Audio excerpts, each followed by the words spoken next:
नमस्कार दोस्तों, कैसे हैं आप सब। आप सभी ने अध्याय 10 में भाग 2 तक देखा था। भाग 2 में मैंने आपको कोशिका चक्र के बारे में बताया था। मैंने बताया कि कोशिका चक्र 2 प्रावस्थाओं में विभाजित किया गया है, अंतरावस्था और एम्प्रावस्था में। फिर मैंने इसी भाग 2 के अंतर्गत आपको अंतरावस्था के समस्त बारे में बताया था।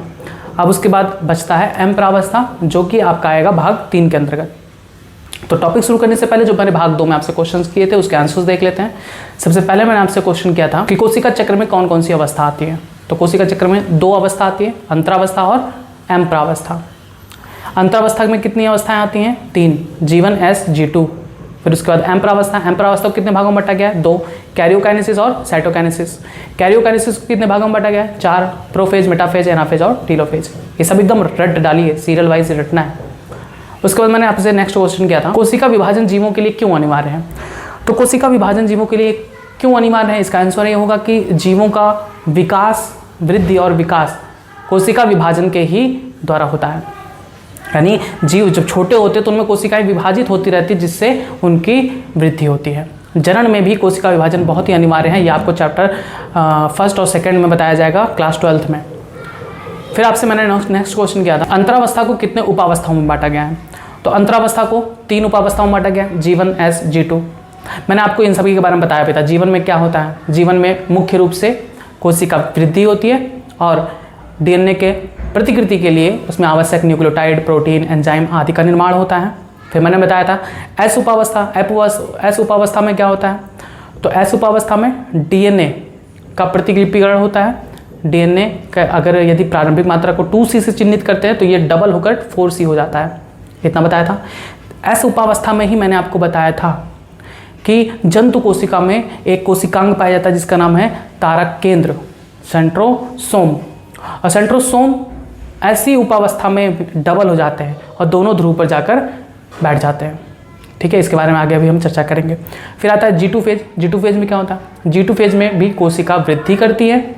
जो कोशिकांग है वो धीरे धीरे विलुप्त होने लगते हैं और कोशिका सूत्री विभाजन यानी एम्प्रावस्था की ओर अग्रसित होने लगती है। ठीक है, ये था अंतरावस्था की उपप्रावस्था। फिर मैंने आपसे नेक्स्ट क्वेश्चन किया था, पौधों व जंतु की किस कोशिका में विभाजन नहीं होता। तो मैंने बताया था आपको पौधों में मैच्योर सीव ट्यूब सेल्स और वेसल्स, इनमें कोशिका विभाजन नहीं होता। जंतु की कौन कौन सी कोशिका? हार्ट सेल्स, नर्व सेल्स और मैच्योर आरबीसी, इनमें कोशिका विभाजन नहीं होता। मैंने बताया था कि या तो ये किसी एक विशेष कार्य के लिए स्पेशलाइज्ड होती है या फिर इनमें केंद्रक नहीं पाया जाता, इसीलिए इसमें विभाजन नहीं होता। फिर नेक्स्ट मैंने आपसे क्वेश्चन किया था कि पौधों की कौन सी कोशिकाएं जो निरंतर विभाजित करती हैं। तो पौधों की मेरिस्टेमेटिक सेल और कैम्बियम सेल, इनमें निरंतर विभाजन होता रहता है। फिर मैंने आपसे लास्ट क्वेश्चन किया था कि डीएनए कौन सी अवस्था में प्रतिकृति होती है, डबल हो जाती है। तो एस उपावस्था में, इसीलिए इसे सिंथेसिस उपावस्था यानी एस उपावस्था कहते हैं, क्योंकि इसी अवस्था में डीएनए बनता है, डबल हो जाता है, इसीलिए इसे हम सिंथेसिस फेज या एस फेज कहते हैं। चलिए, इतने क्वेश्चंस आपसे किए गए थे जिनके आंसर्स मैंने बता दिया। अब आते हैं भाग 3 के अंतर्गत जो भी टॉपिक्स आते हैं उसको पढ़ते हैं। तो थोड़ा सा हम रिवाइज करते चलेंगे। जितनी बार आप इस चैप्टर को पढ़ेंगे उतना ही आपका कॉन्सेप्ट क्लियर होता जाएगा, क्योंकि यहाँ से खूब सारे क्वेश्चन पूछे जाते हैं नीट में। तो आइए पहले हम भाग 2 में जो बताए थे थोड़ा सा उसको हम एक बार देखते हैं। मैंने आपको कोशिका चक्र के बारे में बताया था। सब कुछ आपको जो जो बता रहे एकदम रटते चलना है। अभी रटेंगे तब फिर कॉन्सेप्ट एकदम क्लियर हो, समझ में आएगा। सेल साइकिल, तो कोशिका चक्र को कितने भागों में बांटा गया है? 2। कौन कौन से? अंतरावस्था और एम्प्रावस्था। फिर याद करेंगे, अंतरावस्था को कितने भागों में बांटा गया? 3, G1, S, G2। फिर एम्प्रावस्था को कितने भागों में बांटा गया? एम्प्रावस्था को 2 भागों में बांटा गया है। एक कैरियोकाइनेसिस, जिसका मतलब केंद्रक विभाजन। दूसरा साइटोकाइनेसिस यानी कोशिका द्रव्य विभाजन।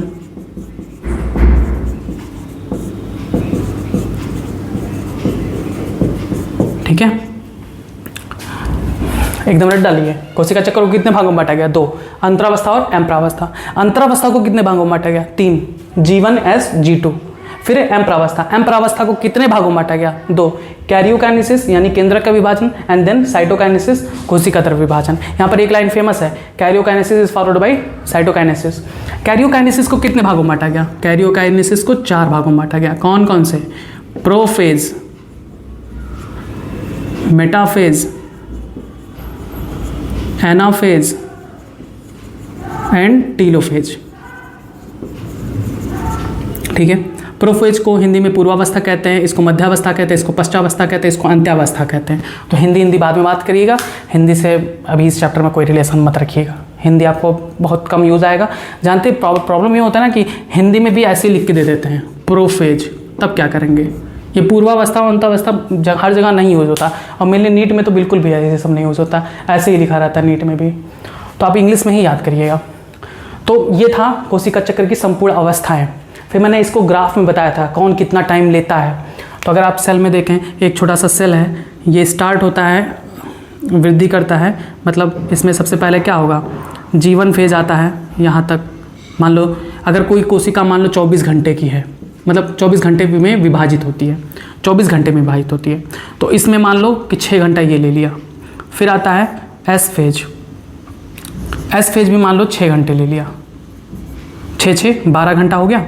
फिर आता है G2 phase, G2 phase in सबसे थोड़ा कम समय लेता है, सबसे कम समय में पूर्ण होने वाली अवस्था है, मान लो 4 घंटे लेता है। ठीक है, तो 6 12 4 16 घंटा। अब उसके बाद क्या स्टार्ट होगा? M phase. यहाँ तक तो था G1 S G2, ये क्या हो गया? यहाँ तक अंतरावस्था हो गया, अंतरावस्था ये। अब उसके बाद शुरू होता है कौन सा अवस्था? एम प्रावस्था, एम प्रावस्था। अब एम प्रावस्था में पहले क्या आएगा? Karyokinesis, karyokinesis. मान लो कैरियोकाइनेसिस में सबसे पहले जो शुरुआत होगा कौन होगा? प्रोफेज होगा, प्रोफेज। फिर कौन आएगा? Second metaphase. मान लो प्रोफेज 2 घंटा ले रहे हैं, मेटाफेज 2 घंटा ले रहे हैं, फिर उसके बाद एनाफेज, ये भी 2 घंटा ले रहे हैं। फिर आता है टीलोफेज, ये भी मान लो 2 घंटा लेते हैं। कितना हो गया? 2 2 4 2 6 2 8, 8 घंटा ये हो गए। 6 6 12 4 16 ये हो गए। कितना हो गया? 8 6 14, तो पूरा कंप्लीट हो जा रहा।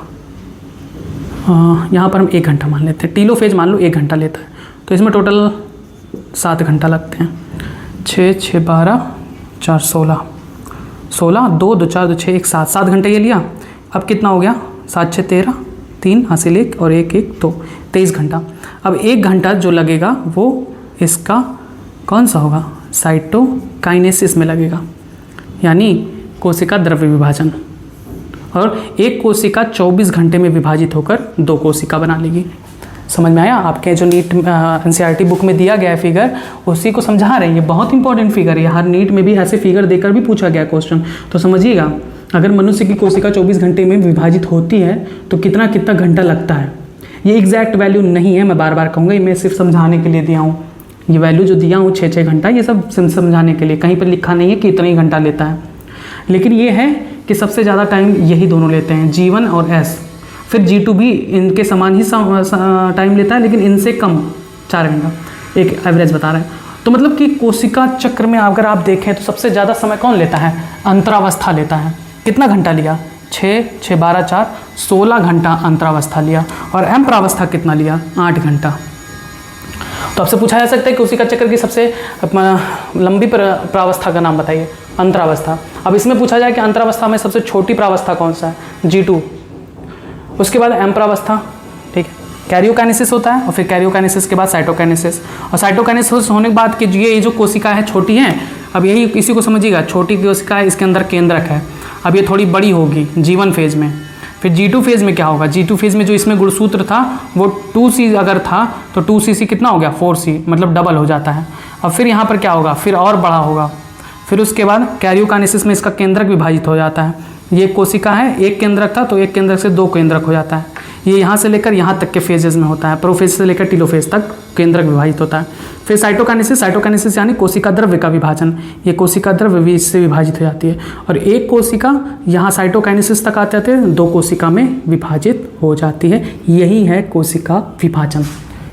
जिस तरह से भी अभी समझ लीजिए, अभी हम डिटेल में बताएंगे। अब इसी को डिटेल में पढ़ना है। अंतरावस्था को आपने पढ़ लिया, अंतरावस्था को भाग 2 में ही मैंने आपको बता दिया जीवन Sg2 के बारे में कि जीवन में क्या होता है। कोशिका में जो न्यूक्लियोटाइड होते हैं, प्रोटीन होते हैं, एंजाइम होते हैं, इन सब का संश्लेषण होता है। किस लिए? जिससे कि एस फेज में डीएनए बन सके। एस फेज में डीएनए की प्रतिकृति होती है, इसकी मात्रा डबल हो जाती है। जंतु कोशिका में एक स्ट्रक्चर होता है जिसका नाम है धारक केंद्र, जिसको इंग्लिश में कहते हैं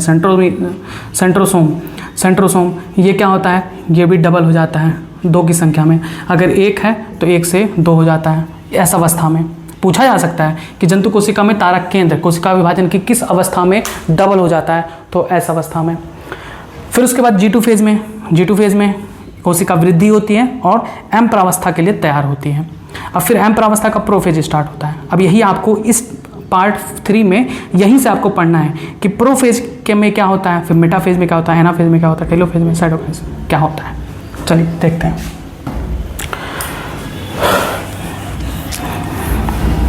अभी जो आपने देखा, ये जो एम प्रावस्था है ना, एम प्रावस्था को हम सूत्री विभाजन कहते हैं। सूत्री विभाजन कहते हैं। ये यही कॉमनली बताया जाता है क्योंकि सबसे ज़्यादा यही कोशिका विभाजन ही तो होता ही है, सूत्री विभाजन। सबसे ज़्यादा जीवों की कोशिकाओं में सूत्री विभाजन ही होता है, इसीलिए आपको यहाँ पर ये बताया गया है एम प्रावस्था में। लेकिन हम सूत्री विभाजन को अभी बाद में पढ़ेंगे। पहले देख लें कि विभाजन कितने प्रकार का होता है। अंतरावस्था याद रखेंगे, ये जो अंतरावस्था है जीवन Sg2, ये तो सब कोशिकाओं में होगी। हर एक कोशिका में, चाहे वो कायिक कोशिका हो, चाहे जनन कोशिका हो, सब में होगी। लेकिन यही अवस्था एम प्रावस्था अलग अलग कोशिकाओं में अलग अलग होती हैं। ये कितने प्रकार की होती हैं? एम प्रावस्था तो सूत्री विभाजन हो गया, लेकिन अभी हम क्या पढ़ेंगे? विभाजन। विभाजन कितने प्रकार का होता है? डिवीज़न। तो हमने आपको डिवीज़न कल 2 बताया था, अब हम 3 पढ़ेंगे। 3 होते हैं। मैंने कल भी बताया था कि 3 होते हैं, लेकिन एक बहुत ज़्यादा इंपॉर्टेंट नहीं है। आज उसको भी पढ़ेंगे। पहला आसूत्री विभाजन, जिसके बारे में आपको सेकंड पार्ट में नहीं बताए थे। इसको हम कहते हैं एमाइटोसिस। बहुत सिंपल है, कहीं ज़्यादा यूज़ नहीं है, इसीलिए हम इसको छोड़ दिए थे। दूसरा मैंने आपको बताया था सूत्री विभाजन, जो आपका यहाँ पर एम प्रावस्था है ना, वो यही है सूत्री विभाजन। और तीसरा आता है अर्धसूत्री विभाजन। तो आपको तीनों पढ़ना है। इसको कहते हैं माइटोसिस, या इसको इंग्लिश में माइटोटिक भी कहते हैं। फिर आता है अर्धसूत्री विभाजन यानी मियोसिस, या फिर हम मियोटिक भी कहते हैं। ठीक है, हमको यहीं से पढ़ना है एम प्रावस्था। तो एम प्रावस्था 3 प्रकार की हो सकती हैं। असूत्री विभाजन भी हो सकता है, सूत्री विभाजन भी हो सकता है, अर्धसूत्री विभाजन हो सकता है। लेकिन जो यहाँ पर एम प्रावस्था वर्ड यूज़ किया गया है वो मेनली इसके लिए यूज़ किया गया है, सूत्री विभाजन के लिए। तो हम पहले सूत्री विभाजन नहीं पढ़ेंगे, पहले पढ़ेंगे आसूत्री विभाजन, तब हम पढ़ेंगे सूत्री विभाजन और उसके बाद अर्धसूत्री विभाजन। तो चलिए सबसे पहले देखते हैं आसूत्री विभाजन क्या है, जिसका बहुत ज़्यादा रोल नहीं है कहीं पर भी, लेकिन पूछा जा सकता है, छोड़ना कुछ भी नहीं है। नीट वगैरह में तो पूछे ही जाएंगे। आसूत्री विभाजन बहुत सिंपल प्रकार का है। ये जीवाणु में, कवक में, इन सभी में होते हैं। इनमें होता क्या है, एक कोशिका है मान लीजिए,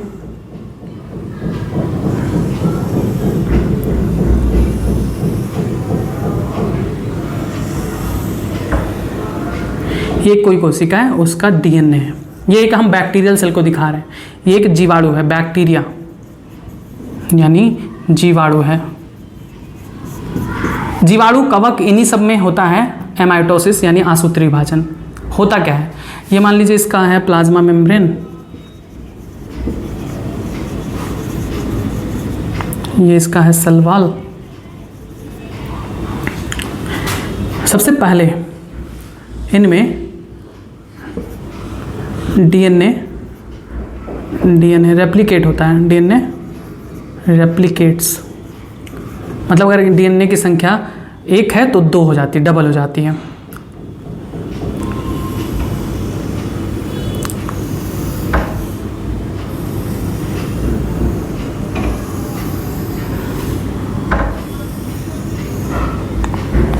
इसका जो डीएनए है वो डबल हो गया।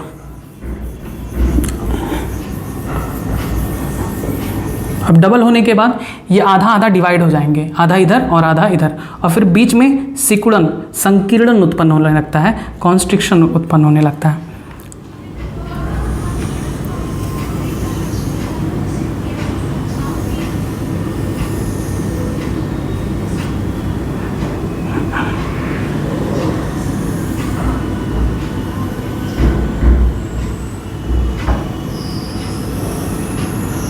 डीएनए यहाँ पर अभी सिंगल डीएनए था, यहाँ पर डबल हो गया।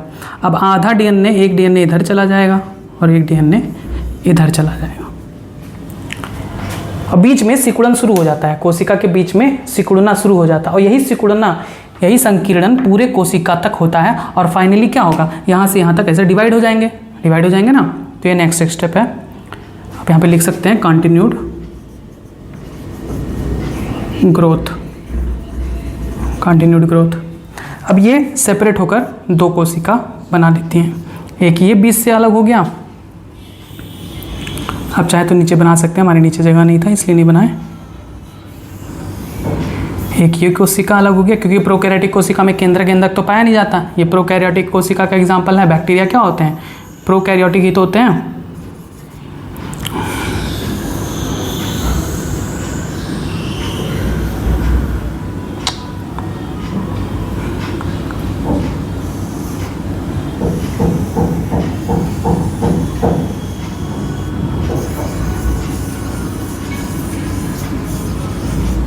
ये हो गया, बस new sales are formed.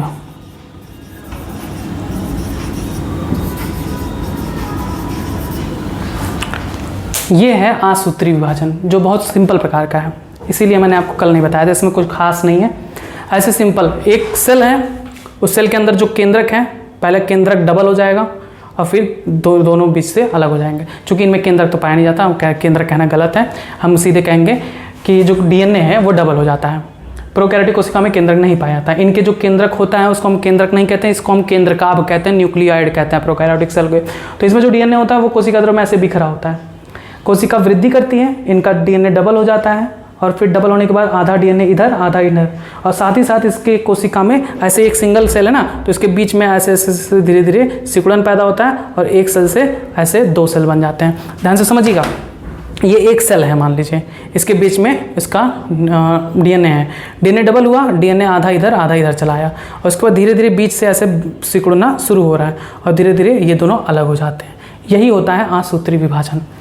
Same वही चीज़ दिख रहा है, बीच से अलग हो गया और दो कोशिका बना ली, मतलब एक कोशिका दो कोशिका बना ली। इस प्रकार की कोशिका विभाजन को हम क्या कहते हैं, आसूत्री विभाजन। समझ में आया?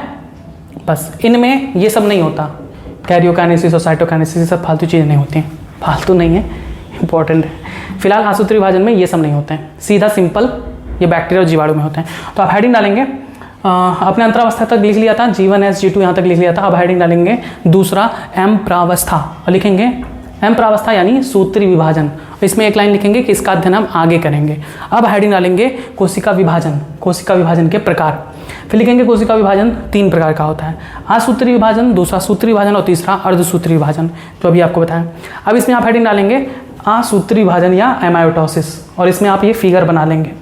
फिगर बनाने के बाद आप इसमें कुछ पॉइंट्स लिखेंगे, तो इसमें नेक्स्ट पॉइंट्स आप लिखेंगे, इसे सीधा विभाजन भी कहते हैं, क्योंकि डायरेक्ट देखिए विभाजित हो रहा है, एक कोशिका बीच से डिवाइड होकर अलग हो जा रही है, सीधा विभाजन। तो आप इसमें पहला पॉइंट लिखेंगे कि इसे सीधा विभाजन या डायरेक्ट डिवीजन भी कहते हैं। इस विभाजन के आरंभ में आनुवंशिक पदार्थ यानी डीएनए का दीर्घीकरण होता है, इलांगेशन होता है, डबल हो जाती है संख्या, तथा कोशिका में एक संकीर्णन यानी कॉन्स्ट्रिक्शन उत्पन्न होने लगता है। इसी को संकीर्णन कहते हैं। जैसे ऐसे है ना, धीरे धीरे ये जो बीच मध्य की तरफ बढ़ रहा है ना, इसी को कहते हैं संकीर्णन, कॉन्स्ट्रिक्शन। तो लिखेंगे तथा कोशिका के मध्य में एक संकीर्णन यानी कॉन्स्ट्रिक्शन उत्पन्न होने लगता है। फिर आगे लिखेंगे कि यह संकीर्णन धीरे धीरे कोशिका के मध्य में बढ़ता जाता है और अंत में यह पूरी कोशिका में बन जाता है, और जिससे दो नई कोशिका, दो संतति कोशिका का निर्माण होता है, जैसे जीवाणु, कवक, माइकोप्लाज्मा, तथा कुछ उच्च वर्ग की कोशिका जो नष्ट हो रही होती हैं, उनमें आसूत्री विभाजन होता है। बस ये फिगर आप बना लीजिए। अब दूसरा आता है आपका सूत्री विभाजन, जिसमें आपको कैरियोकाइनेसिस और साइटोकाइनेसिस के बारे में बताया जाएगा।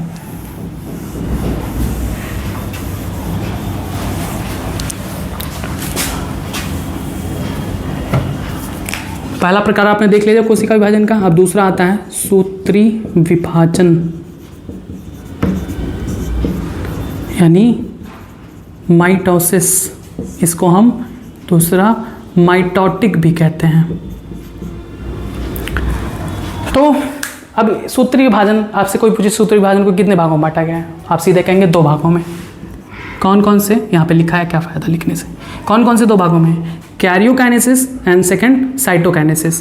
यानी सबसे पहला प्रोसेस क्या होता है, केंद्रक का विभाजन, और दूसरा प्रोसेस क्या होता है, कोशिका द्रव्य का विभाजन। मतलब कोई ऐसे सिंपल से बता रहे हैं कि एक कोशिका है, उसका केंद्रक है, तो सबसे पहले केंद्रक का विभाजन होगा, यानी एक केंद्रक ऐसे 2 केंद्रक बन जाएगा। फिर उसके बाद कोशिका द्रव्य विभाजन होगा। देखिए हमने आपको बताया कि बीच में, कोशिका के बीच में कौन सा होता है, केंद्रक, और केंद्रक के बाद जो भी पदार्थ होता है उसे हम क्या कहते हैं, कोशिका द्रव्य। तो केंद्रक विभाजन हो गया, 2 केंद्रक बन गया, ठीक है, ये भी केंद्रक, ये भी केंद्रक। अब ये तो कोशिका द्रव्य है ना, तो ये कोशिका द्रव्य का विभाजन बीच से हो जाता है, और फिर एक कोशिका से 2 कोशिका बन जाती है। हमने बताया भी था कि क्यों ऐसा होता है, क्योंकि एक केंद्रक के पास इतना क्षमता नहीं है कि वो बढ़ती हुई कोशिका द्रव्य का क्रियाओं का संचालन कर सके, नियंत्रित कर सके, इसीलिए कोशिका विभाजन होता है। तो यहाँ पर एक केंद्रक विभाजित होता है पहले, जिसे वो हम कैरियोकाइनेसिस कहेंगे, फिर कोशिका द्रव्य का विभाजन होता है और 2 कोशिका बन जाती है। कोशिका द्रव्य के विभाजन को हम साइटोकाइनेसिस कहते हैं। अब इसके केंद्रक के विभाजन में 4 अवस्थाएं आती हैं, प्रोफेज, मेटाफेज, एनाफेज, टेलोफेज। तो इन्हीं के बारे में हम डिटेल पढ़ेंगे फिगर के साथ। तो अब हम इसको पूरा इरेज करेंगे और फिर हम पढ़ेंगे एक एक अवस्था को। पहले हम प्रोफेज, फिर मेटाफेज, फिर एनाफेज, फिर टेलोफेज पढ़ेंगे। चलिए फिगर में देख के ही समझ में आएगा। जो आपके एनसीईआरटी में दिया गया है वो फिगर बहुत बेस्ट है, और वहीं से चूंकि क्वेश्चन नीट में डायरेक्ट फिगर देकर पूछा जाता है, इसलिए हम उसी फिगर को पढ़ेंगे। चलिए दूसरा देखते हैं। सूत्री विभाजन को ही पढ़ना है हमें, और हमने आपको बताया कि सूत्री विभाजन की 2 अवस्थाएं होती हैं। पहला कैरियोकाइनेसिस, जिसमें 4 अवस्थाएं आती हैं। सबसे पहला प्रोफेज यानी पूर्वावस्था, दूसरा मेटाफेज यानी मध्यावस्था, तीसरा एनाफेज यानी पश्चावस्था, चौथा टीलोफेज यानी अंत्यावस्था, और फिर सेकंड प्रोसेस क्या आता है, साइटोकाइनेसिस। सबसे पहले अब हम पढ़ेंगे प्रोफेज में क्या होता है, किसी भी कोशिका के प्रोफेज में क्या होता है।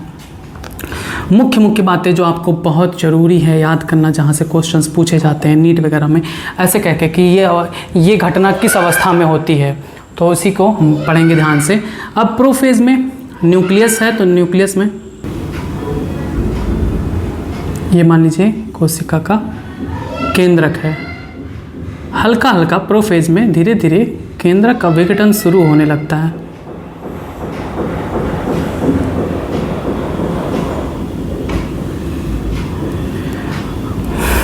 केंद्रक के अंदर डीएनए पाया जाता है। मैंने आपको बताया था कि केंद्रक के अंदर डीएनए गुणसूत्र के रूप में होता है, लेकिन पहले गुणसूत्र के रूप में नहीं होता। जब छोटी कोशिका होती है तो छोटी कोशिका में ये गुणसूत्र के रूप में डीएनए नहीं पाए जाते, ये ऐसे बिखरे होते हैं धागे के रूप में, और तब उन्हें क्या कहा जाता है, क्रोमैटिन धागे, क्रोमैटिन थ्रेड्स कहा जाता है। ठीक है, ये इस तरह से, इसे हम कहेंगे अर्ली प्रोफेज।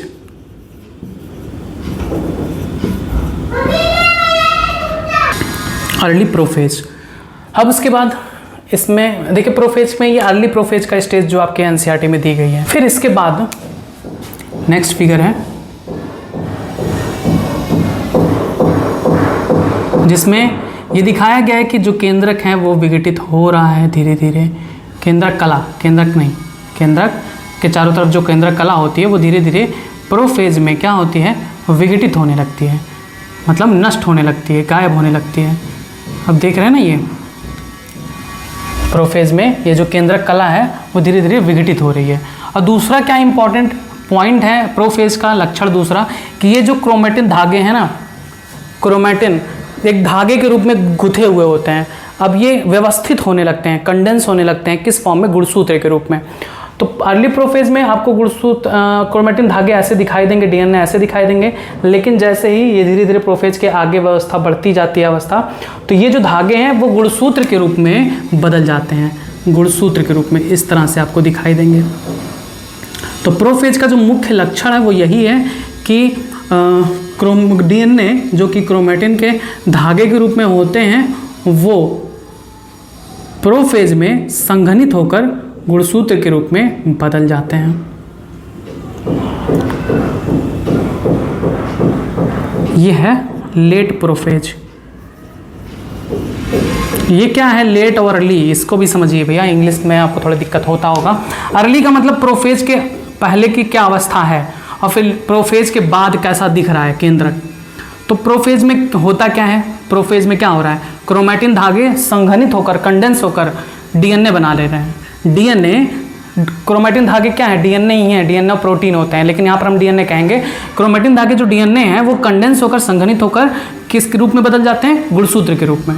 समझिएगा बात को, डीएनए संघनित होकर एक व्यवस्थित संरचना बना लेते हैं जिसे हम गुणसूत्र कहते हैं, अलग अलग गुणसूत्र बना लेते हैं।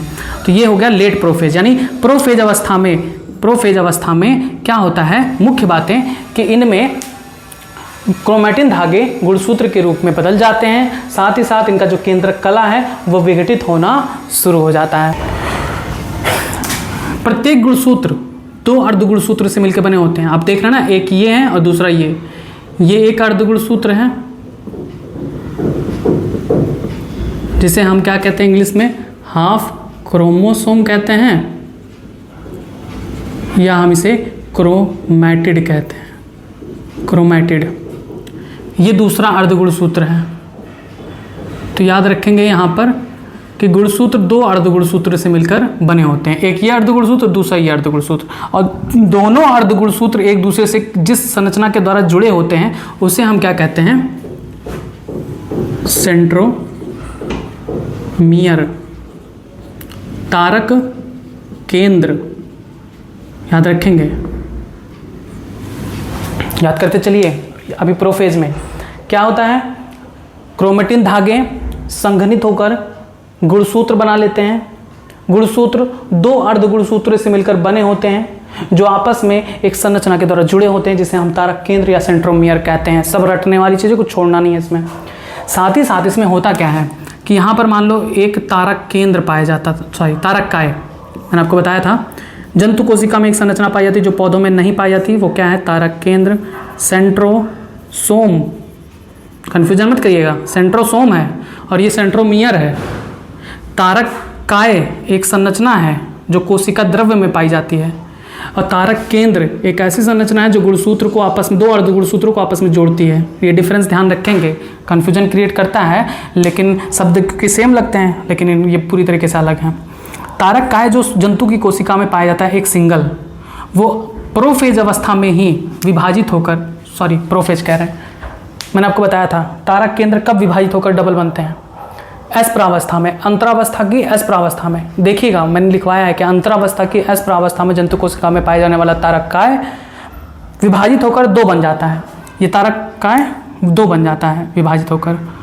लेकिन प्रोफेज में क्या होता है, प्रोफेज में ये जो तारक काय 2 ठू हैं वो एक ठू इस ध्रुव पर और दूसरा इस ध्रुव पे चले जाते हैं। मतलब तारक काय एक यहाँ पर और दूसरा यहाँ पर चला जाता है। ये 4 चीज़ें होती हैं प्रोफेज में। 4 चीज़ें कौन कौन सी, पहला क्रोमेटिन धागे संघनित होकर गुणसूत्र बनाता है। दूसरा, इनका केंद्रक आवरण विघटित होने लगता है। तीसरा, तारक काय अपोजिट विपरीत ध्रुवों पर जाने लगते हैं। चौथा, इनमें जो भी कोशिकांग हैं जैसे केंद्रिका, अंतःप्रविजालिका, गाल्जिकाय या कोई भी, वो सब के सब विघटित होने लगते हैं, दिखाई नहीं देते हैं। ये हो गया प्रोफेज की मुख्य बातें। यही सब भैया पूछे जाते हैं नीट में या कोई भी एग्जाम हो, उसमें ऐसे पूछा जाएगा कि गुणसूत्र या क्रोमेटिन धागे संघनित होकर गुणसूत्र बनाते हैं कोशिका विभाजन की किस प्रावस्था में, तो आपको बताना होगा प्रोफेज में। ऑप्शन में प्रोफेज, मेटाफेज, एनाफेज, टेलोफेज, यही 4 होंगे, तो आपको बताना होगा कि किस फेज में क्रोमेटिन धागे गुणसूत्र में बदल जाते हैं। फिर क्वेश्चन ऐसे भी पूछा जा सकता है कि किस अवस्था में केंद्रक आवरण विघटित हो जाता है, तो प्रोफेज में विघटित हो जाता है। अब सेकंड आता है मेटाफेज। मेटाफेज को पढ़ते हैं। इतना होने के बाद इसको मिटा देते हैं, यहाँ पे लिख देते हैं तारक केंद्र। सारे रटते भी चलिए, समझते भी चलिए, याद करते भी चलिए। अब ये इसके बाद दूसरा आता है ट्रांजिशन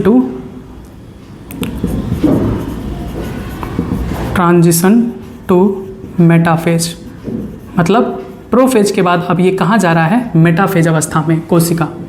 अब चूंकि आपने देखा कि यहाँ पर प्रोफेज में इसका केंद्र कला पूर्ण रूप से विघटित हो जाता है, मेटाफेज तक पहुँचते पहुँचते केंद्र कला एकदम खत्म हो जाता है। अब इनमें जो भी गुणसूत्र हैं वो ऐसे साफ स्पष्ट दिखाई देने लगते हैं। ये मेटाफेज की बहुत मुख्य बात है। मेटाफेज में जो गुणसूत्र हैं वो एकदम स्पष्ट दिखाई देने लगते हैं। जो गुणसूत्र हैं वो कोशिका द्रव्य में फैल जाते हैं, क्योंकि अब केंद्र कला है नहीं, तो केंद्र कला है नहीं तो सारे गुणसूत्र कहाँ फैल गए, सारे गुणसूत्र फैल गए कोशिका द्रव्य में। और जो ये तारक केंद्र था, सॉरी तारककाय था, ये तारककाय, इनसे एक फाइबर निकलता है जिसको हम कहते हैं स्पिंडल फाइबर, हिंदी में इसको कहते हैं तर्कतंतु। तो ये जो तारककाय हैं इनसे एक स्पिंडल फाइबर निकलता है जो गुणसूत्र के कहाँ पर, देखिए गुणसूत्र मैंने आपको बताया ना, गुणसूत्र 2 अर्ध गुणसूत्र से बना होता है, एक ये पूरा एक संरचना है, एक अर्ध गुणसूत्र, यहाँ से लेकर यहाँ तक एक अर्ध गुणसूत्र और यहाँ से लेकर यहाँ तक एक अर्ध गुणसूत्र। तो प्रत्येक गुणसूत्र 2 अर्ध गुणसूत्रों से मिलकर बने होते हैं और ये दोनों अर्ध गुणसूत्र एक स्थान पर जुड़े होते हैं जिसे हम तारक केंद्र कहते हैं, सेंट्रोमियर कहते हैं। इसी तारक केंद्र पर एक बिंब के समान संरचना होती है, उसी संरचना को हम क्या कहते हैं, काइनेटोकोर कहते हैं, काइनेटोकोर, जिसे हिंदी में भी काइनेटोकोर ही कहते हैं।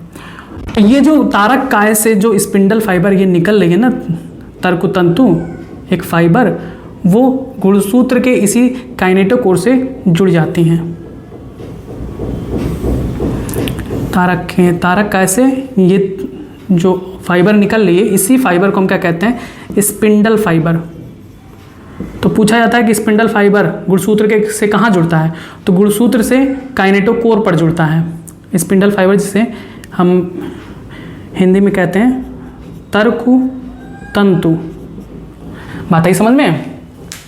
मेटाफेज में क्या हो रहा है, मेटाफेज में हो रहा है कि प्रोफेज में जो केंद्र कला विघटित हो गई उसके कारण मेटाफेज में जो गुणसूत्र हैं वो कोशिका द्रव्य में फैल जाते हैं। दूसरा इंपॉर्टेंट पॉइंट कि गुणसूत्र चूंकि 2 अर्ध गुणसूत्रों से मिलकर बने होते हैं और दोनों अर्ध गुणसूत्र सेंट्रोमियर से आपस में जुड़े होते हैं, सेंट्रोमियर पे ही एक संरचना होती है जिसे हम काइनेटोकोर कहते हैं। तारककाय से निकला हुआ स्पिंडल फाइबर गुणसूत्र के इसी काइनेटोकोर पर आकर जुड़ता है। याद रखेंगे कि मध्यावस्था यानी मेटाफेज में जो गुणसूत्र हैं वो एकदम स्पष्ट दिखाई देते हैं। यहाँ पर बार बार क्वेश्चन पूछा जाता है कि किस अवस्था में गुणसूत्रों की संख्या और आकार का अध्ययन हम सूक्ष्मदर्शी की मदद से कर सकते हैं, तो यही अवस्था है मध्यावस्था। मेटाफेज ही, मध्यावस्था ही वह अवस्था है जिस समय हम गुणसूत्रों के आकार और उसकी संरचना का सूक्ष्मदर्शी की मदद से अध्ययन कर सकते हैं।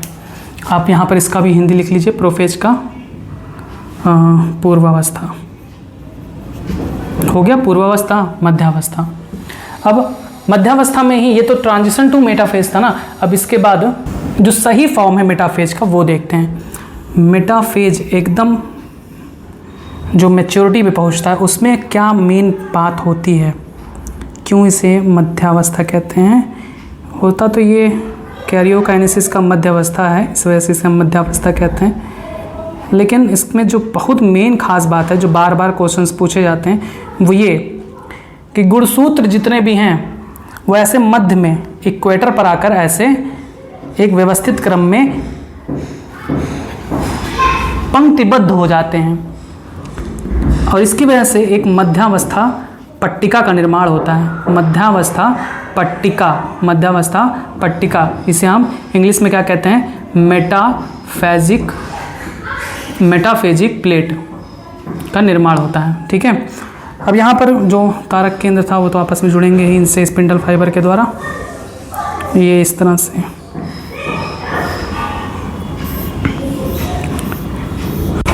ये है मेटाफेज का मेन फिगर। तो मेटाफेज में क्या होता है, मेटाफेज में केंद्रक विघटित हो गया, गुणसूत्र बिखरे हो गए कोशिका द्रव्य में, फिर ये स्पिंडल फाइबर से काइनेटोकोर जुड़ जाते हैं। अब ये जो गुणसूत्र हैं वो कोशिका केंद्रक के एकदम बीच, कोशिका के केंद्रक तो खत्म हो गया ना, कोशिका के मध्य में ऐसे अरेंज हो जाते हैं, जिससे एक प्लेट का निर्माण होता है, उसे हम कहते हैं मेटाफेजिक प्लेट या मध्यावस्था पट्टिका। ठीक है, तो ये क्वेश्चन बार बार पूछा जाता है कि मध्यावस्था पट्टिका का निर्माण किस अवस्था में होता है? मध्यावस्था यानी मेटाफेज में। ये था मेटाफेज का मुख्य बात। अब इसके बाद क्या आता है? मेटाफेज के बाद एनाफेज। चलिए एनाफेज में देखते हैं क्या होता है। तो पहले ये हमको बात मिटानी पड़ेगी, हम इधर लिख दे रहे हैं, आप इसको फिगर बनाते समय लिख लीजिएगा। मेटाफेजिक प्लेट या मध्यावस्था पट्टिका।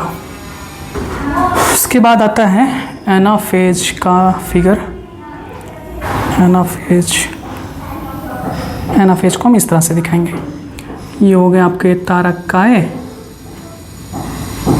अब देखिए एनाफेज में जो मेन बात है वो ये कि एनाफेज में जो मेटाफेज में ये जो बीच में आकर इक्वेटर पे आकर व्यवस्थित हो गए थे, मेटाफेजिक प्लेट बना रहे थे। अब एनाफेज तक आते आते क्या होता है कि ये जो दोनों अर्धगुणसूत्र हैं, गुणसूत्र के दोनों अर्धगुणसूत्र किससे जुड़े होते हैं? सेंट्रोमियर या तारक केंद्र से। तो तारक केंद्र क्या करता है? अलग होने लगता है, जिससे दोनों अर्धगुणसूत्र एक दूसरे से अलग हो जाते हैं। इस तरह से संरचना बनती है। ये एक अर्धगुणसूत्र हो गया और दूसरा अर्धगुणसूत्र यहाँ चला जाता है। ये एनाफेज का मुख्य बात है। इसमें एक गुणसूत्र के दोनों अर्धगुणसूत्र अलग हो जाते हैं। एक अर्धगुणसूत्र इस ध्रुव की तरफ और दूसरा अर्धगुणसूत्र इस ध्रुव की तरफ जाने लगता है। यही एनाफेज की मुख्य पहचान है।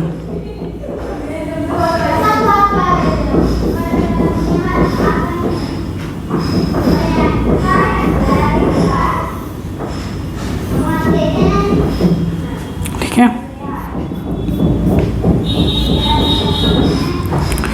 तो यहाँ पर एनाफेज का मुख्य बात क्या है कि एनाफेज इस अवस्था में, एनाफेज की अवस्था में जिसे हम क्या कहेंगे? पश्चावस्था। तो पश्चावस्था में क्या होता है कि जो मेटाफेज में जो गुणसूत्र एलाइन हुए थे सेंटर में, उनमें दोनों अर्धगुणसूत्र एक दूसरे से, जैसे ये मान लो एक अर्धगुणसूत्र, ये एक अर्धगुणसूत्र, तो ऐसे थे। एनाफेज में ये दोनों अलग हो जाते हैं और इस तरह से एक यहाँ और एक इस ध्रुव पर चले जाते हैं। जितने भी गुणसूत्र हैं वे सब अलग हो जाते हैं, दोनों अर्धगुणसूत्र अलग हो जाते हैं। एक अर्धगुणसूत्र इस ध्रुव पर और दूसरे अर्धगुणसूत्र इस ध्रुव पर जाने लगते हैं। अब इसमें जो अर्धगुणसूत्र हैं उनका सिरा भी पूछा जा सकता है कि अर्धगुणसूत्र का जो गुणसूत्र बिंदु है वो किस दिशा में होता है? तो अर्धगुणसूत्र का जो सेंट्रोमियर यानी गुणसूत्र बिंदु है वो ध्रुव की ओर होता है। ये एक ध्रुव हो गया, ये उसका विपरीत ध्रुव हो गया। तो जो अर्धगुणसूत्र का दोनों तरफ देखिए, अर्धगुणसूत्र का जो गुणसूत्र बिंदु है वो ध्रुव की तरफ होता है, अर्धगुणसूत्र का जो गुणसूत्र बिंदु है वो ध्रुव की तरफ होता है। लेकिन अर्धगुणसूत्र का ये जो आप देख रहे हैं इसको हम भुजा कहते हैं। भुजाएं किस तरफ होती हैं? भुजाएं मध्यावस्था पट्टिका की तरफ होती हैं, मध्य की तरफ, केंद्र की तरफ होती हैं, है ना। तो ये जो अर्धगुणसूत्र का तारक केंद्र जो ध्रुव की तरफ है वो ये इंगित करता है कि ये कहाँ जा रही है? ध्रुव की तरफ। आधा इस तरफ चला जाता है, आधा इस तरफ। बात समझ में आई?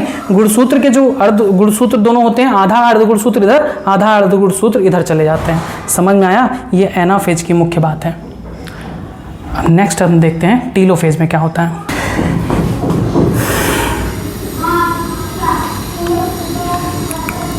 टीलोफेज या इसे हम हिंदी में कहेंगे अंत्यावस्था।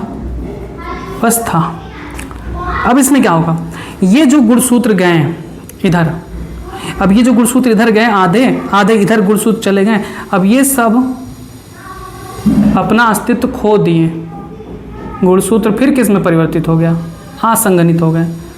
पहले संघनित हुए थे तो संघनित होने के बाद गुणसूत्र की जैसी संरचना बनी थी, लेकिन अब क्या होगा कि असंघनित होकर फिर से क्रोमैटिन के धागे के रूप में परिवर्तित हो जाते हैं। इनका अपना अस्तित्व खत्म और इनके चारों तरफ केंद्रक कला का निर्माण हो जाता है। ये क्या है? केंद्रक कला। ये क्या है? केंद्रक कला। इसके बीच में ये जो गुणसूत्र थे वो फिर से असंघनित हो जाते हैं और कैसे दिखते हैं? क्रोमैटिन धागे के रूप में दिखने लगते हैं। गुणसूत्र का वजूद खत्म। तो गुणसूत्र कहाँ तक कहाँ बना? प्रोफेज से स्टार्ट हुआ बनना और टीलोफेज तक खत्म। समझ में आया? तो अर्ध गुणसूत्र जो अलग हुए अपने अपनी ध्रुवों पर जाकर इकट्ठा हुए, ये अर्ध गुणसूत्र अपने अपने ध्रुवों पर इकट्ठा हुए, फिर उसके बाद ये असंघनित हुए। असंघनित होने के बाद ये कैसी संरचना बन गई? क्रोमैटिन धागे जैसी, और इनके चारों तरफ केंद्रक कला का निर्माण हो गया। अब जो केंद्रक कला का निर्माण हो गया तो ये अलग केंद्रक नहीं कहलाएंगे। अब इस प्रकार से एक केंद्रक से दो केंद्रक बन गए, यानी कैरियोकाइनेसिस खत्म। प्रोफेज, मेटाफेज, एनाफेज और टीलोफेज। टीलोफेज तक आते आते एक केंद्रक विभाजित होकर दो केंद्रक बना लिया, यही तो था कैरियोकाइनेसिस। अब क्या होगा? साइटोकाइनेसिस, यानी इसका बीच से विभाजन होगा और दो कोशिका बन जाएंगी। साइटोकाइनेसिस में क्या होगा? बीच से विभाजन, एक कोशिका हो गई, ये दूसरी कोशिका। यहां पर ऐसे नहीं बनाएंगे।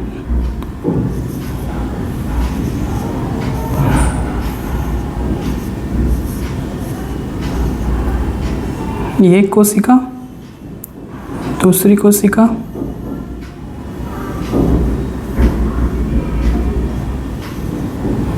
ये हो गया साइटोकाइनेसिस, यानी कोशिका द्रव्य का विभाजन। अब यहाँ पर एक बात ध्यान रखेंगे कि साइटोकाइनेसिस को हम कुछ और भी तो कह सकते हैं। मतलब साइटोकाइनेसिस होता तो कोशिका द्रव्य विभाजन ही है, लेकिन यहाँ पर हम साइटोकाइनेसिस नहीं लिखेंगे। लिख सकते हैं लेकिन नहीं लिखेंगे। एनसीईआरटी में यहाँ पर कुछ और लिखा है इंटरफेज। क्या ये सही है? इंटरफेज मतलब अंतरावस्था। तो क्या ये बात सही लिखी है? बिल्कुल सही लिखी है। अंतरावस्था में फिर तो पहुँच गए। एक कोशिका विभाजित होकर दो कोशिका बनाई, अब फिर ये दो कोशिका में अंतरावस्था शुरू होगा, फिर इनमें G1, S, G2 होगा, फिर उसके बाद प्रोफेज, मेटाफेज, एनाफेज, टीलोफेज, सारी अवस्थाएं होंगी ना। तो यहाँ पर हम लिख सकते हैं कि इंटरफेज में पहुँच गए। फिर यही था आपका सूत्री विभाजन, जिसको हम समसूत्री विभाजन या कायिक विभाजन भी कहते हैं। इसको हम कायिक विभाजन भी कहते हैं। कायिक विभाजन यानी सोमैटिक डिवीजन। वैसे ये होता तो दोनों कोशिकाओं में है, कायिक कोशिका और जनन कोशिका दोनों में होता है, ठीक है। सूत्री विभाजन कायिक कोशिका और कायिक कोशिका यानी सोमैटिक सेल व जनन कोशिका यानी जेनरेटिव सेल, दोनों में सूत्री विभाजन होता है। सूत्री विभाजन यानी माइटोसिस की क्रिया जो होती है वो कायिक कोशिका और जनन कोशिका दोनों में होती है। मैंने आपको बताया था कोशिका वाले चैप्टर में कोशिका दो प्रकार की होती हैं, एक जो हमारे शरीर का निर्माण करती हैं जिसे हम कायिक कोशिका कहते हैं, दूसरा जो हमारे शरीर में स्पर्म यानी गैमीट में कौन से हैं? मेल में मेल गैमीट, फीमेल में फीमेल गैमीट का निर्माण करती हैं, उन्हें हम जनन कोशिका कहते हैं। तो जनन कोशिका में भी सूत्री विभाजन होता है, कायिक कोशिका में भी सूत्री विभाजन होता है। लेकिन जो आपको बताए थे अर्धसूत्री विभाजन, अर्धसूत्री जो विभाजन होता है वो इनमें नहीं होता। ये सब बहुत ध्यान रखने वाली बातें हैं बाबू, जो सब पूछी जाती हैं ये सब जानबूझ के पूछे जाते हैं, क्योंकि आपका कॉन्सेप्ट कितना क्लियर है यह चेक करने के लिए।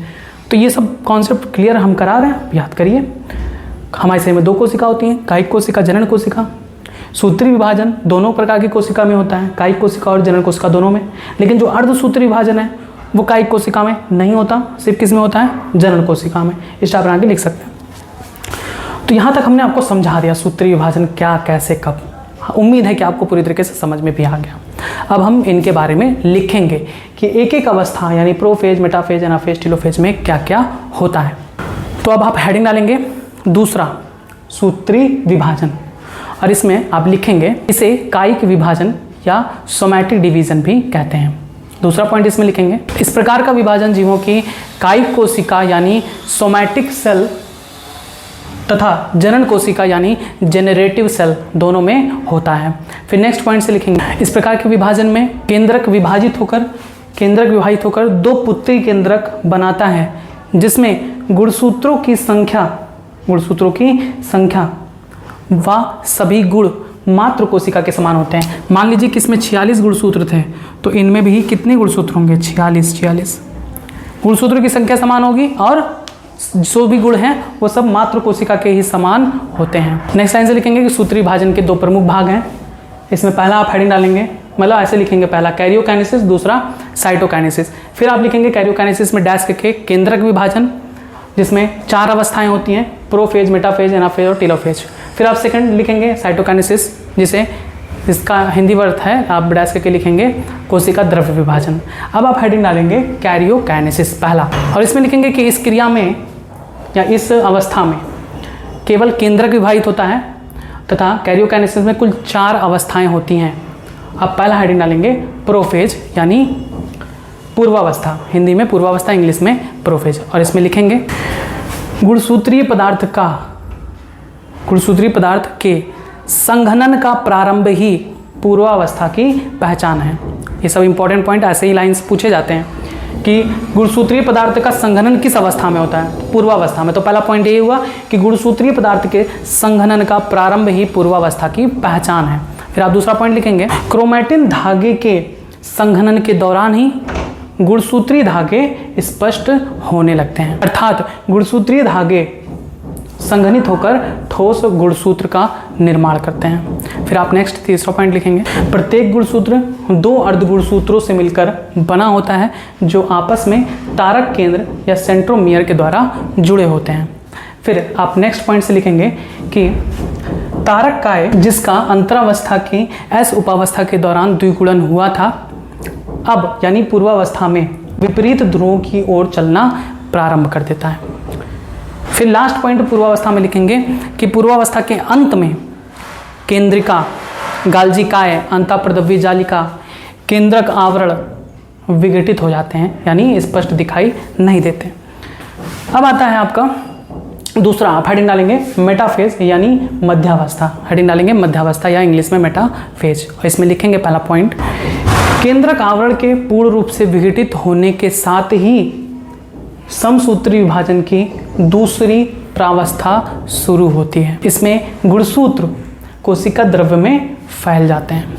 ये एक पॉइंट हो गया। दूसरा पॉइंट आप मध्यावस्था में लिखेंगे इस अवस्था तक गुणसूत्रों का संघनन पूर्ण हो जाता है और इस अवस्था में सूक्ष्मदर्शी से देखने पर गुणसूत्र स्पष्ट रूप से दिखाई देने लगते हैं। यही वह अवस्था है जिसमें गुणसूत्रों की संख्या व आकार का हम सूक्ष्मदर्शी से अच्छी तरह से अध्ययन कर सकते हैं। डबल डैश कर लीजिएगा, नीट में पूछा हुआ क्वेश्चन है ये। नेक्स्ट लाइन से लिखेंगे कि इस अवस्था में जब गुणसूत्र 2 अर्ध गुणसूत्रों से मिलकर बना होता है और वो दोनों अर्ध गुणसूत्र तारक केंद्र के द्वारा जुड़े होते हैं। फिर आगे लिखेंगे तारक केंद्र पर एक बिंब की समान संरचना पाया जाता है जिसे हम काइनेटोकोर कहते हैं। ठीक, उसके आगे आप लिखेंगे तारक काय या तारक केंद्र इसे कहते हैं। तारक केंद्र या तारक काय से निकलने वाला तर्कतंतु यानी स्पिंडल फाइबर गुणसूत्र के इन्हीं काइनेटोकोर से आकर जुड़े होते हैं। फिर लिखेंगे नेक्स्ट लाइन से कि मध्यावस्था में गुणसूत्र कोशिका के मध्य में पंक्तिबद्ध हो जाते हैं जिससे एक मध्यावस्था पट्टिका का निर्माण होता है। इसको भी डबल डैश कर लेंगे। पूछा गया है कि मध्यावस्था का पट्टिका का निर्माण किस अवस्था में होता है, तो मेटाफेज यानी मध्यावस्था में होता है। बस ये हो गया मध्यावस्था के बारे में। अब नेक्स्ट आप हेडिंग डालेंगे एनाफेज या पश्चावस्था, और इसमें आप पहला पॉइंट लिखेंगे पश्चावस्था में। इस अवस्था में गुणसूत्र जो कि प्रत्येक अर्ध गुणसूत्र सेंट्रोमियर यानी तारक केंद्र से जुड़े होते हैं, पश्चावस्था में तारक केंद्र के अलग होने की वजह से गुणसूत्र के दोनों अर्धगुणसूत्र अलग हो जाते हैं। इस अवस्था में प्रत्येक गुणसूत्र में केवल एक अर्धगुणसूत्र पाया जाता है जिन्हें संतति गुणसूत्र, इन्हें हम संतति गुणसूत्र भी कहते हैं, जिन्हें संतति, ये सब बहुत इंपॉर्टेंट पॉइंट है, इन्हें हम संतति गुणसूत्र या डॉटर क्रोमोसोम कहते हैं। ठीक है, फिर आप आगे लिखेंगे अर्थात गुणसूत्र बिंदु 2 भागों में विभाजित होकर गुणसूत्र को 2 अर्ध गुणसूत्रों में अलग अलग बांट देता है। फिर आप नेक्स्ट लाइन से लिखेंगे कि इस अवस्था में दोनों अर्ध गुणसूत्र विपरीत ध्रुवों की ओर जाने लगते हैं। फिर लिखेंगे जब दोनों अर्ध गुणसूत्र मध्यावस्था पट्टिका से दूर जाने लगते हैं तब प्रत्येक का गुणसूत्र बिंदु, ये है ना गुणसूत्र बिंदु, ये गुणसूत्र बिंदु, ये गुणसूत्र बिंदु, ये, तो प्रत्येक का गुणसूत्र बिंदु ध्रुव की ओर होता है जो नेतृत्व करता है कि अर्धगुणसूत्र ध्रुव की ओर जा रहे हैं। साथ ही गुणसूत्र की भुजाएं केंद्र की तरफ होती हैं। बस ये हो गया पश्चावस्था यानी एनाफेज के बारे में। अब नेक्स्ट आप हेडिंग डालेंगे टीलोफेज या अंत्यावस्था। और अंत्यावस्था में आप पहला पॉइंट लिखेंगे कि इस अवस्था में गुणसूत्र जो क्रमानुसार अपने ध्रुवों की ओर चले गए हैं असंघनित होकर अपनी संपूर्णता खो देते हैं। जो गुणसूत्र अलग अलग ध्रुवों पर चले गए हैं वो असंघनित होकर अपनी संपूर्णता को खो देते हैं। ये एक पॉइंट होगा। दूसरे पॉइंट से लिखेंगे एकल गुणसूत्र दिखाई नहीं देता। यहाँ पर कोई गुणसूत्र दिखाई नहीं देता, लिखेंगे वे असंघनित होकर क्रोमैटिन धागों में बदल जाते हैं। अब इन्हें हम क्रोमैटिन जाल कहते हैं या क्रोमैटिन धागा कहते हैं, तथा ये अपने अपने ध्रुवों की ओर एकत्रित हो जाते हैं, अपने अपने ध्रुवों की ओर एकत्रित हो जाते हैं। अब इनके चारों ओर एक नई केंद्रक कला का निर्माण होता है। अतः एक केंद्रक दो संतति केंद्रक में बट जाता है। लास्ट पॉइंट अंत्यावस्था में केंद्रिका, गाल्जिकाएं, अंतःप्रदव्य जालिका इनका पुनः निर्माण हो जाता है। मतलब कोशिका में ये जो कोशिकांग हैं वे फिर से निर्मित हो जाते हैं। बस अंत्यावस्था तक खत्म। अब आप लिखेंगे सेकंड हेडिंग दूसरा साइटोकाइनेसिस यानी कोशिका द्रव्य विभाजन। तो लिखेंगे केंद्रक विभाजन के तुरंत पश्चात ही कोशिका द्रव्य का विभाजन होता है जिसे हम साइटोकाइनेसिस कहते हैं। अब यहाँ पर जो कोशिका द्रव्य का विभाजन है उसमें भी प्राणी की कोशिका में और पौधे की कोशिका में अंतर है। क्या अंतर है? तो जो कि प्राणी की कोशिका में कोशिका भित्ति नहीं पाई जाती, इनमें क्या पाया जाता है? कोशिका कला पाया जाता है। और इनमें पौधों में कोशिका कला भी पाया जाता है और कोशिका भित्ति भी पाई जाती है। कोशिका कला भी पाया जाता है और कोशिका भित्ति भी पाई जाती है। तो इन दोनों में अंतर है थोड़ा सा। जो प्राणी की कोशिका है उसमें सिर्फ कोशिका कला पाई जाती है, एक सिंगल लेयर। तो इनमें क्या होता है? कोशिका कला ऐसे धीरे धीरे क्या करती है? बीच की तरफ ऐसे बढ़ती है, खांचा बनाती है, फुर्रो जिसे कहते हैं। ठीक है, ये बीच की तरफ ऐसे से बढ़ती है और धीरे धीरे यही संकीर्णन गहरा होता जाता है और दोनों कोशिका फिर एक दूसरे से अलग हो जाती हैं। ये प्राणी कोशिका में होता है। तो लिखेंगे अगले लाइन से कि प्राणी कोशिका में कोशिका भित्ति नहीं पाई जाती है, सिर्फ कोशिका कला यानी सेल मेम्ब्रेन पाया जाता है। आगे लिखेंगे कोशिका कला के मध्य में एक खांचा जिसे हम फुर्रो भी कहते हैं या संकीर्णन भी कह सकते हैं, इंग्लिश में कॉन्स्ट्रिक्शन इसी को कहते हैं। खांचा कहिए चाहे संकीर्णन। तो लिखेंगे कोशिका कला में एक खांचा या संकीर्णन बनने लगता है जो गहरा होते होते कोशिका के मध्य से होते हुए कोशिका द्रव्य को विभाजित कर देता है, जिससे एक कोशिका दो कोशिका में परिवर्तित हो जाती है। अब हम देखेंगे कि पौधों में किस प्रकार से कोशिका द्रव्य का विभाजन होता है। तो पौधों में थोड़ी विशिष्टता होती है क्योंकि इसमें कोशिका कला भी पाई जाती है, इसी वजह से इनका जो कोशिका द्रव्य विभाजन है वो प्राणी कोशिका से थोड़ा सा भिन्न होता है। होता क्या है? इनमें एक और लेयर पाया जाता है, एक और लेयर पाया जाता है जिसे हम कोशिका भित्ति कहते हैं। कोशिका भित्ति के बाद पाया जाता है कोशिका कला। पौधों की कोशिका में क्या होता है? कोशिका के मध्य में कुछ कोशिकांग एकत्रित हो जाते हैं। वो कोशिकांग कौन कौन से हैं? तो गाल्जी थैलियाँ, गाल्जिकाएं का ही भाग होते हैं गाल्जी थैलियाँ, सूक्ष्म नलिकाएं जिसे हम माइक्रोट्यूब्यूल कहते हैं, माइक्रोट्यूब्यूल सब बताएं कोशिका में। तीसरा सूक्ष्म नलिकाएं और फिर ER नलिकाएं। ER नलिकाएं मतलब एंडोप्लाज्मिक नलिकाएं, अंतःप्रदव्य जालिका की नलिकाएं। ये तीनों गाल्जी थैलियाँ, सूक्ष्म नलिकाएं, ER नलिकाएं, ये तीनों कोशिका के मध्य में एकत्रित होने लगती हैं। अब इन तीनों के संपूर्ण भाग को क्या कहा जाता है? फ्रैगमोप्लास्ट। फ्रैगमोप्लास्ट मोस्ट इंपॉर्टेंट पॉइंट है। फ्रैगमोप्लास्ट का निर्माण किससे होता है? तो फ्रैगमोप्लास्ट का निर्माण गाल्जी थैलियाँ, सूक्ष्म नलिकाओं और ER नलिकाओं के मिलने से होता है। ये पहले यहाँ पर बन जाती हैं और फिर यही धीरे धीरे आगे बढ़ती हैं पार्श्व भित्तियों की तरफ, भित्ति की तरफ बढ़ती हैं ऐसे धीरे धीरे और बढ़ते बढ़ते फिर यहाँ तक, और अंततः एक कोशिका को दो भाग में विभाजित कर देती हैं। कोशिका द्रव्य का विभाजन हो जाता है, एक कोशिका अलग और दूसरी कोशिका अलग हो जाती है। अब ये जो है, जो फ्रैगमोप्लास्ट के द्वारा जो प्लेट का निर्माण होता है इसको हम कहते हैं कोशिका पट्ट। कोशिका पट्ट, सेल प्लेट। ठीक है, ये सब बहुत इंपॉर्टेंट है भैया। पौधे की कोशिका में कोशिका द्रव्य का विभाजन और जंतु की कोशिका में कोशिका द्रव्य विभाजन में ये अंतर है। पौधे की कोशिका में क्या होता है, केंद्र में कोशिका द्रव्य के मध्य में गाल्जी थैलियाँ, सूक्ष्म नलिकाएं या नलिकाएं ये सब इकट्ठा होने लगती हैं, जिससे हम फ्रैग्मोप्लास्ट कहते हैं। और यही फ्रैग्मोप्लास्ट बढ़ते बढ़ते एक प्लेट का निर्माण करती है, जिससे दोनों कोशिका अलग हो जाती हैं। उस प्लेट को हम कहते हैं कोशिका पट्ट या सेल प्लेट। और यही जो कोशिका पट्ट है, सेल प्लेट, वो अंततः दो कोशिकाओं के बीच में बनी रहती है, जिसे हम क्या कहते हैं, मिडिल लैमिला, मध्य पटलिका। यहाँ पे शायद नीचे ना दिखाई दे, यहाँ लिख देते हैं मिडिल लैमिला, मध्य पटलिका। और मध्य पटलिका से ही आसपास की कोशिकाएं आपस में संपर्क में होती हैं, जुड़ी होती हैं। ये क्वेश्चंस पूछा जाता है, कोशिका वाला चैप्टर पढ़ेंगे सब समझ में आएगा। मिडिल लैमिला के बारे में बताएं तो यहाँ पर कई क्वेश्चंस घुमा फिरा के पूछे जा सकते हैं कि मिडिल लैमिला का निर्माण किससे होता है, कोशिका पट्ट से, सेल प्लेट से। सेल प्लेट का निर्माण किससे होता है, फ्रैग्मोप्लास्ट से। फ्रैग्मोप्लास्ट का निर्माण किससे होता है, गाल्जी थैलियाँ, सूक्ष्म नलिकाएं या नलिकाओं के इकट्ठा होने से होता है। बस यही था कोशिका द्रव्य का विभाजन।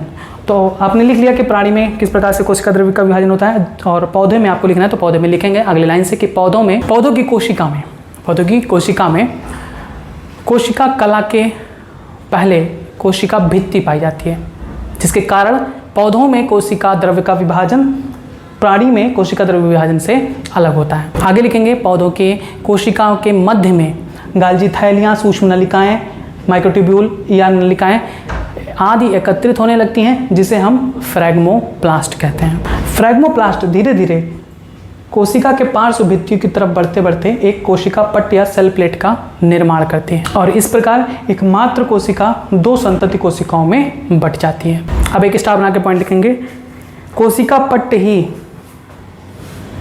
मध्य पटलिका है, मिडिल लैमिला है, जो आसपास की कोशिकाओं को परस्पर जोड़ती हैं। बस ये पूरा का पूरा आपका खत्म हो गया सूत्री विभाजन या कायिक विभाजन। अब आप इसमें हेडिंग डालेंगे, एक चीज़ और है, पूछ लेता कभी कभी, सूत्री विभाजन का महत्व बताइए, क्या महत्व है। तो आप हेडिंग डालेंगे सूत्री विभाजन का महत्व। सूत्री विभाजन के महत्व को पहले लिखने से पहले आप ये फिगर बना लेंगे, जो भी आपको सही लगे, चाहे यहाँ से बना लीजिए और चाहे एनसीईआरटी में दी गई है जो फिगर, वो फिगर आप लाइन से बनाएंगे। यही सेम फिगर है एनसीईआरटी में भी, आप वहाँ पर बना सकते हैं, वही फिगर ज़्यादा इंपॉर्टेंट है। तो अब इसमें आप आगे लिखेंगे कोशिका सूत्री विभाजन के महत्व में पहला पॉइंट लिखेंगे, सूत्री विभाजन आगुणित व द्विगुणित दोनों प्रकार की कोशिकाओं में होता है। फिर दूसरा पॉइंट आप लिखेंगे, बहुकोशिकीय जीवों की वृद्धि सूत्री विभाजन के कारण ही होती है।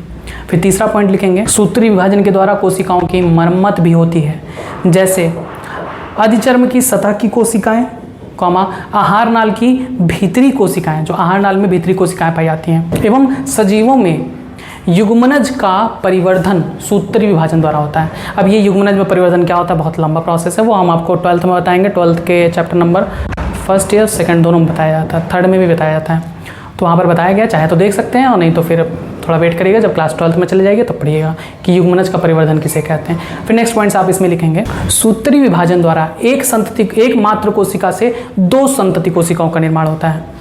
वहीं पर जब हम बताए थे अर्धसूत्री विभाजन में कितने बनते थे, 4, लेकिन सूत्री विभाजन में एक मात्र कोशिका से दो संतति कोशिकाओं का निर्माण होता है। फिर आप नेक्स्ट पॉइंट से लिखेंगे, संतति कोशिकाओं में गुणसूत्रों की संख्या एवं आनुवंशिक अवयव ये सभी मात्र कोशिका के समान होते हैं, बिल्कुल कोई चेंजेस नहीं होता। जैसी मात्र कोशिका वैसे ही संतति कोशिका होती हैं जब सूत्री विभाजन होता है।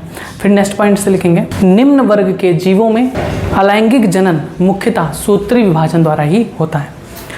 बस ये हो गया सूत्री विभाजन का महत्व। आज जो थोड़ा बहुत बचा होगा सूत्री विभाजन के बारे में, वैसे तो कुछ बचा नहीं है, सब खत्म। अब चाहें तो एक बार बुक से देख सकते हैं, कुछ भी छूटा नहीं है आपसे, जितना ये पढ़ा दिए एक बार खूब रट लीजिए, पढ़ लीजिए, भाग 3 तक इतना खूब पढ़ लीजिए, रट लीजिए, नीट का क्वेश्चन लगाइए, जरूर होगा।